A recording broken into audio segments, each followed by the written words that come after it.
Hello, everyone. Welcome to the wild card episode of the Double S NFL podcast. We're back. I'm Sam. This is Spencer, Spencer, and we're going to start and off with head coaches, the ones that coaches. got fired, and the fired GMs. A couple of them too. So first I want to talk about a GM who did not get fired, but he rather retired, and that's Dave Gettleman of the New York Football Giants. And I know Sam's happy about that. Many Giants fans are, and they deserve to be. Gettleman, I could go on and on about the bad things he's done as the Giants GM. Galladay contract, Saquon pick, Hernandez pick, Baker draft pick, Judge hiring, all of Shermer hiring. I could go on and on and on. I don't blame them for hiring Shermer at the time. At the time, it's fair, but still the way, yeah, that's my kind of thing with G. But I knew the Judge hire was going to be a mess. Yes, because he was the panic move after Matt Rule went to Carolina. Yeah. And we've seen in the past that coaches from that coaching tree, the Belichick coaching tree, do not tend to work out. But the Giants did anyway. And that's why I think Gettleman was the only two that were decent were Brian Flores and Bill O'Brien. And Bill O'Brien is just slightly worse than the other ones. Yeah, exactly. That's how bad the Belichick coaching tree is. Yeah, and I honestly, I hate to say it because I hate him, but I think Josh McDaniels has a higher chance of getting a job than people realize. Higher chance of getting a job or the job? A job, any job. I have a feling that a team like Chicago or Miami could go after him with the young. I think Patriots fans would love to see him go.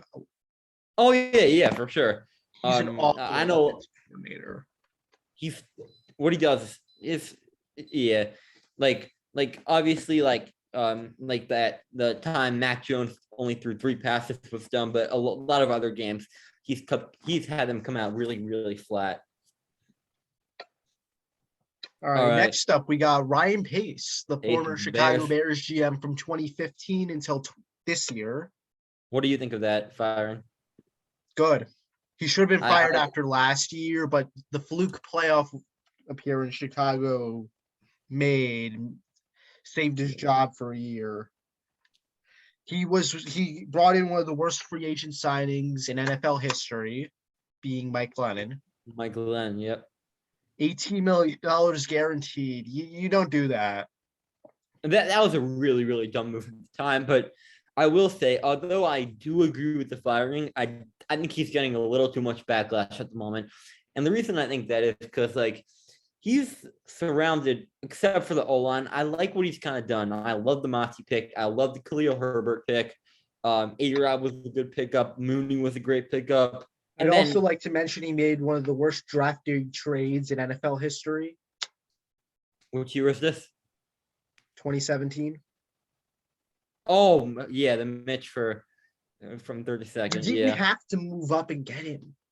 That everything regarding 2017 in Ryan Pace was just absolutely atrocious. Absolutely atrocious. I'd also like to mention that he neglected the offensive line after the Khalil Mack trade. Completely neglected it. He did draft Tevin Jenkins in the second round last year, but he should have gotten a veteran or two. I would have signed a guy like Morgan Moses when he was out on the market before the Jets ultimately got him. But he really mishandled that. Whitehair starting and players like that, you can't have that happen. So I think overall it's a good firing. Little too much backlash, as I said, but it was time. Next up, we got Rick Spielman of the Vikings. Sam, what's your take on this? His drafting was absolutely horrible. Outside of Justin Jefferson, Stephon Diggs was a good find. And what did they get in the 5th round? Yeah, I think Harris. Did he draft? Yeah, I think he drafted Harrison Smith's first year. Yeah, outside of that, his drafts aren't that deep. He gets one good guy every 2 years. Yeah, Cam Dantzler was a miss. Jeff Gladney was a miss. And not to mention his all-in move of bringing in Kirk Cousins. Yeah, they overpaid him Wiley when they had. I don't think he would sustain the results, but Case Keenum was perfectly fine, I think, for that roster at the time. Again, I don't think he's as bad as others would say. Well, I think I'm meaning Kirk Cousins in that regard, but he's not the guy that will take you to a Super Bowl. Yeah, he doesn't elevate your team. A playoff game, maybe 2 if you're lucky. But he won't elevate your team. Yes. Yeah. Yeah. Now we go to the head coaches. We're going to start, ironically, with Minnesota. Mike Zimmer. Yeah. So he knew he was gone after this year. I thought he should have been gone after 2020. I don't think a playoff appearance would have saved his job. I think if they won a playoff game, it would have. But like, even if they made the wild card and lost, I think he would have been gone. Yeah, towards the end, he was the main guy who was holding them back. There was a quote by Mike Zimmer. He was asked about Kellen Mond, and he said, "Do you want to see Kellen Mond?" Reporter asked him, "Do you want to see Kellen Mond play this weekend?" And Zimmer actually responded, and he said, "Not particularly." And then the reporter asked, "Why? I see him every day." Who gives that freaking response? Like, he's trying too hard to be John McKay. He was the Buccaneers coach, the first Buccaneers coach. He'd always give smart ass responses and never. Yeah. Now that kind of reminded me of the next coach we're going to go to, who tries to. Who's a try hard when he talks, like when he called a team a clown show, and we're going to get into that now with Joe Judge. Since you're a Giant fan, take the floor, Sam. Offensive play calling, terrible. Discipline. He calls himself. He was run as this disciplinarian. Most undisciplined team I've ever seen. He said he was trying to go down penalties, especially holding the holding calls, especially in punting and kickoffs. The defense, they collapse over and over again. It was the same thing at the end of the Coughlin era too, especially 2015. Oh, that defense in 2015. It was like that offense. I got to see that defense play in person. It was rough. Which game did you go to? Was it New England? Yeah, very good. I just remember watching that whole Giants Saints game, and I was like, Jesus, bad. The Giants, that offense could have took him to a Super Bowl. Eli was elite that year, and I'll stand by that. He was elite in I wouldn't say he was elite in 2016, but 2015 he was, I think. Oh yeah, that was his last great year. Eli was solid. I remember at the end of that New England game, Landon Collins dropped an interception, and on the radio that night, we were driving home, and we were listening to the post game stuff, and he said, "Oh, I hit my head, and he dropped it. It was he had it." All right, moving on to back to Joe Judge. He tried so hard to be a tough guy, similar to what Bill O'Brien, Josh McDaniels, and it didn't work. It didn't work at all. And I think what sealed the deal on his fate was 3rd and 9. I think it was inside his own 10. Like, I think that I don't know if that was a Kitchens decision or a Judge decision. I probably it was both. A judge. Yeah, because everyone should know who Freddie Kitchens is. But like he's awful, of course. But like I think he goes with him. Yeah. Patrick Graham can stay. Oh, Graham should stay. Like I wouldn't be shocked if Graham got interviewed for a head coaching gig, because he probably will get interviewed by the Giants. Yeah. What would you think of that hire? I wouldn't like it, but I wouldn't hate it either. Yeah. I don't think he's head coach material yet. I'd give him one more year. All right. The next coach we're going to talk about, another one who's firing, we knew was coming, Matt Nagy of the Bears. Like his first year, it was magical. Trubisky played solid at times. The defense was one of the best we've seen in the last decade. And they went 12-4, and he won Coach of the Year honors. Ever since then, it's been totally downhill. What else? 2020, they were 5. Game plans were absolutely garbage. 2020 they were 5-1. They collapsed to 5-7. He would have been gone after 2020 if they didn't make the playoffs. The double doink broke him. What did? The double doink. Oh yeah. After that double doink, he was like I know Mitch was bad, Trubisky, but like he played a big part in why I think he fell there. I don't think Trubisky's as bad as everyone says he is. I think he's a low end starter, but like low end starter. He could be a good game manager. Yeah, like if he started on the Bills now, I think they'd still be a playoff team. All right.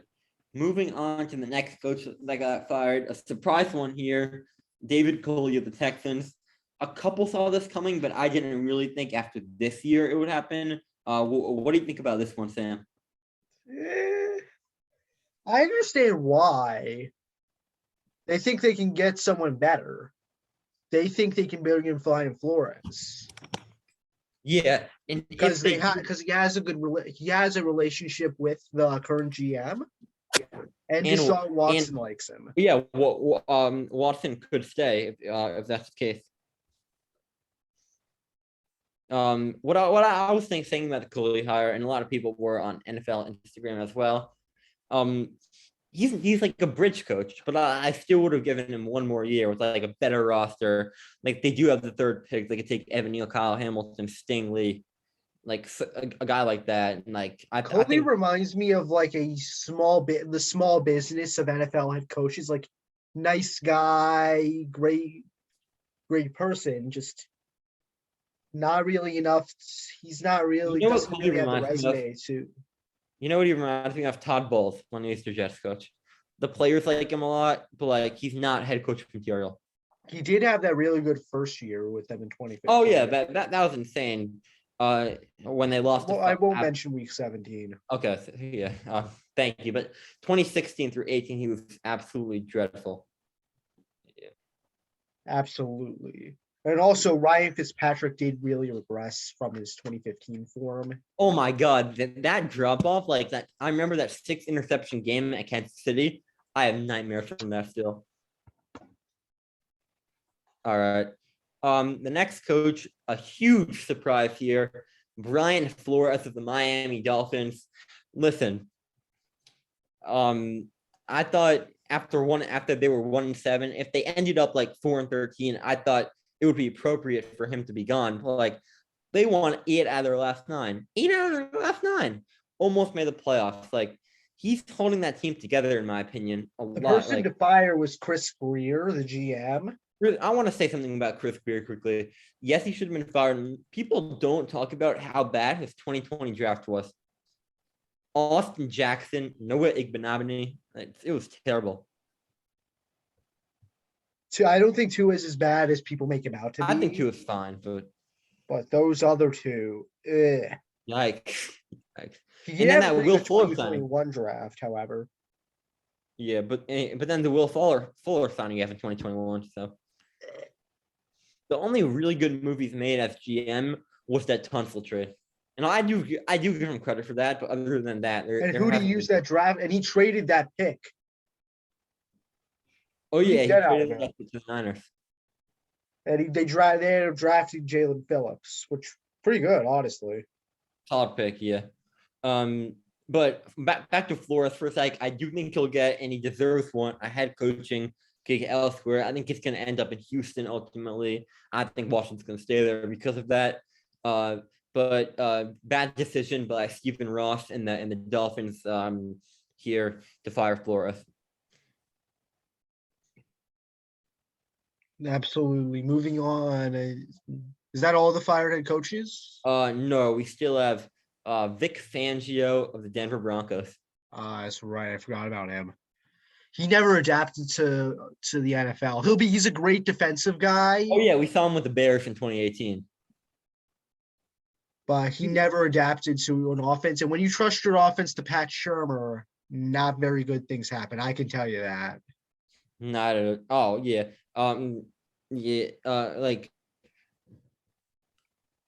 Like a Locke was playing pretty well when he was in, and Shurmur just ruined all that. And then I briefly want to talk about a coach who I think might get fired any day now, but like I think he could stay there because of how much the organization gets along with him, and that's Pete Carroll here.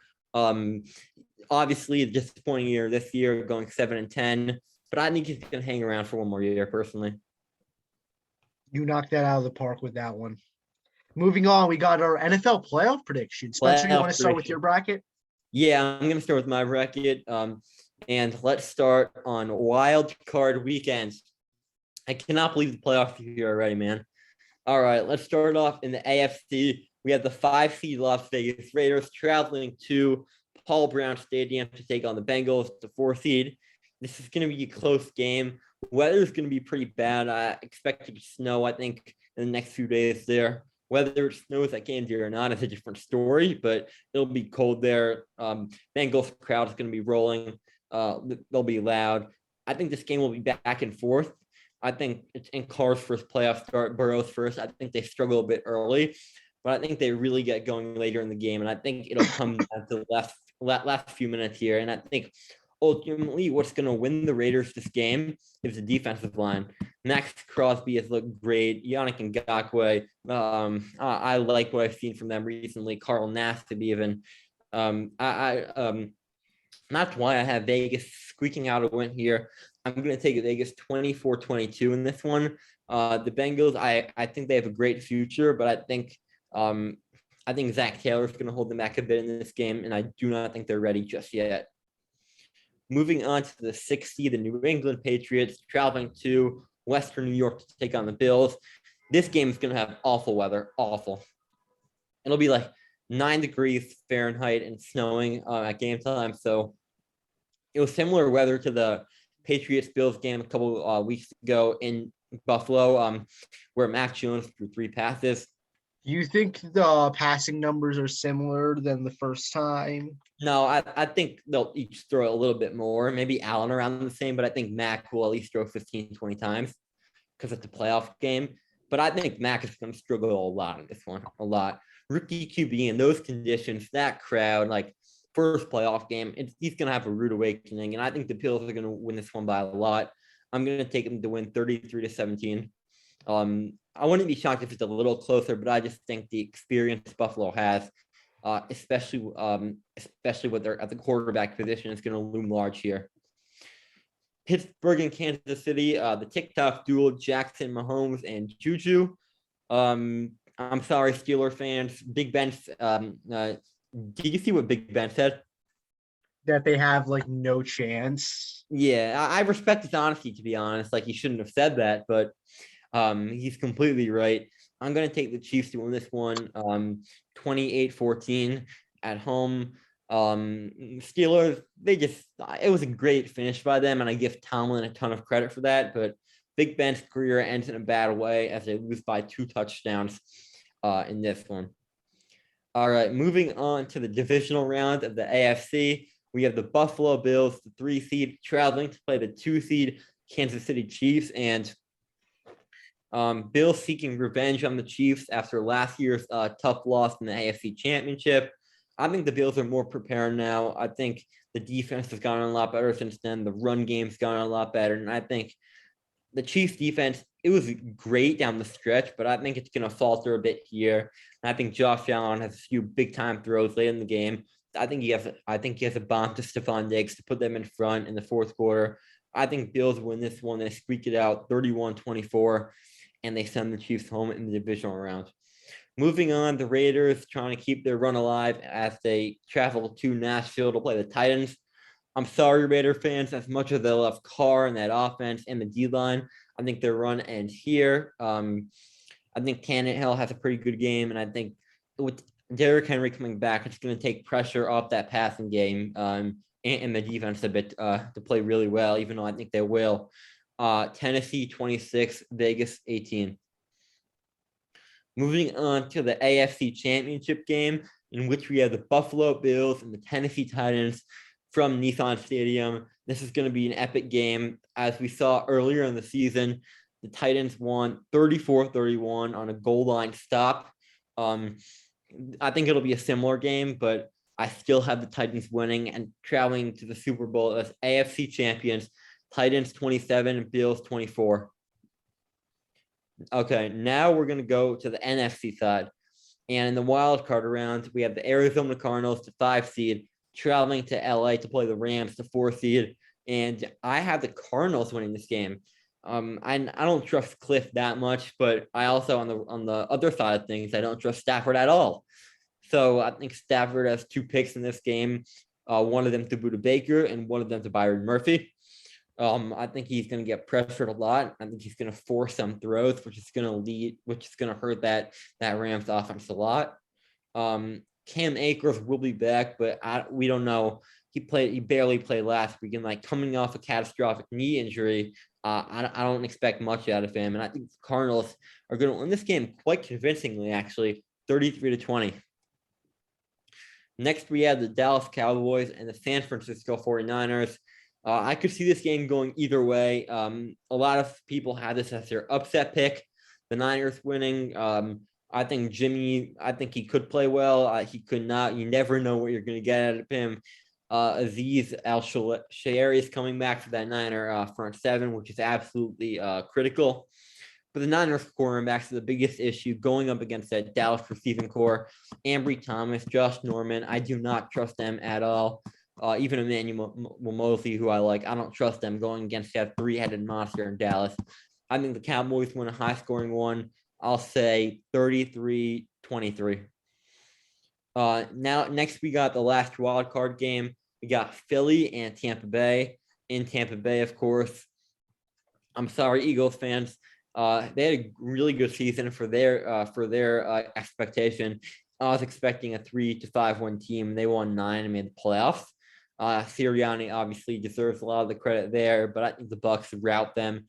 I think they attack Jalen Hurts all day, force him to come out of the pocket where he struggles at times, and I think the Buccaneers win big. I'm gonna say 24-6 here. Moving on to the NFC divisional rounds, we have the Dallas Cowboys traveling to Tampa Bay to play the Buccaneers. A rematch of opening night, where this game, as many people know, it came down to the wire. I think it'll come down to the wire again, but I think it's a different result this time. I think Prescott has a clutch drive here, leading to a Greg Zuerlein game-winning field goal. I'm going to say Cowboys take this one 29-26 and make it back to the NFC Championship game for the first time in a long time. Next, we have the Arizona Cardinals traveling to Green Bay, and this isn't going to be close in my opinion. Cliff's going to get out coached. The Arizona's defense will get shredded in my opinion. I'm going to take Green Bay big in this one. I'm going to say 45-10. Next, we have the NFC Championship game. Aaron Rodgers, his legacy. It could depend on this, honestly. The winner plays the Titans in the AFC Championship. We have Dallas and Green Bay going at it. I think Green Bay starts out this game hot, 14-0 at the end of the first. I think Dak's gonna he's gonna feel the pains of playing at Lambeau Field as an opponent. But I think later on, Dallas catches up, and ultimately, I think Dak Prescott, Ezekiel Elliott, and the Dallas offense just enough, 31-28, to pull off the upset and send Dallas back to the Super Bowl for the first time in the 21st century. Super Bowl 56 in LA, the Dallas Cowboys and the Tennessee Titans.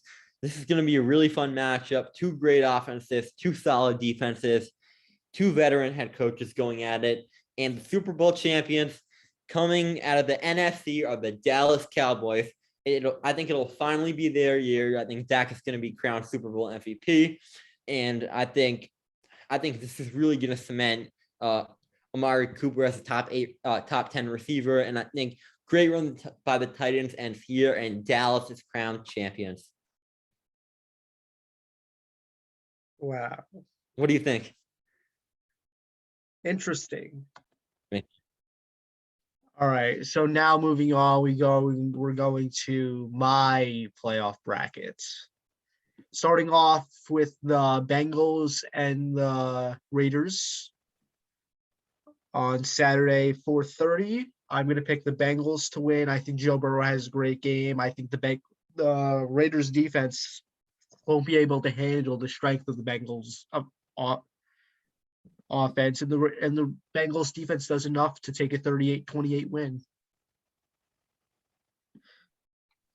Next, we got the Patriots and Bills. I think Buffalo takes it in a low-scoring game. I'm going to go 13-6. I could see that too, especially with the weather in Buffalo. Yes. Moving on, we start the NFC with the Buccaneers and the Eagles. I think the Buccaneers take this easily. I don't think it's as close as the one that they played in the regular season, which was fluke luck anyway, that the Eagles came back. Yeah, it was like a 14-21 point game for the most part there, and then they just. Yeah, I'm going to take the Buccaneers to win 34-21.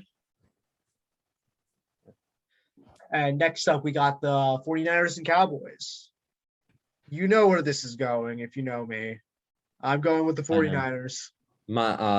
So you have my Super Bowl pick getting eliminated in the first round. I do. Fair. I'm picking, it's going to be a good game. 34-28, 49ers. I do trust Jimmy G has a great game.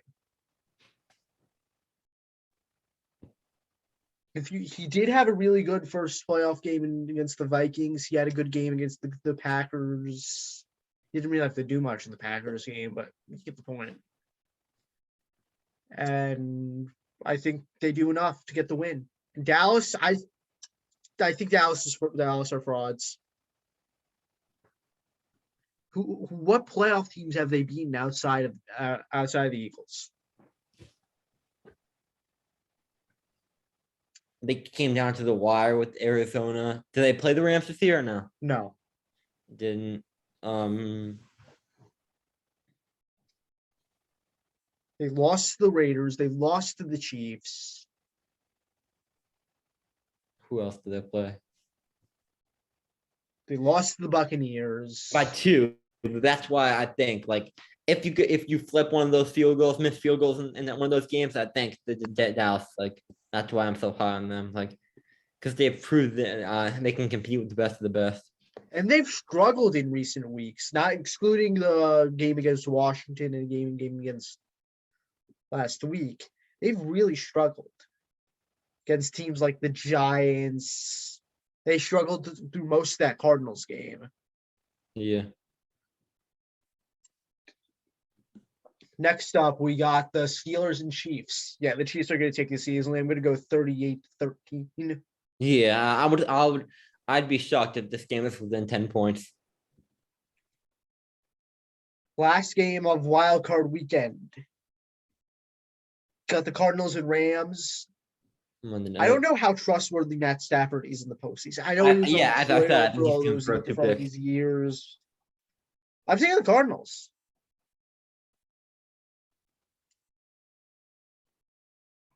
And I think Kyler has a great game. I think D-Hop's back this week, right? Let me check. I didn't really hear anything about it. I know JJ Watt's back. I saw Wall return to practice. Yeah, he might be coming back. Oh, he's not going to be ready to return against the Rams. Cliff said. Anyways, I do think it'll be enough to beat the Rams. I'm going to go 27-20.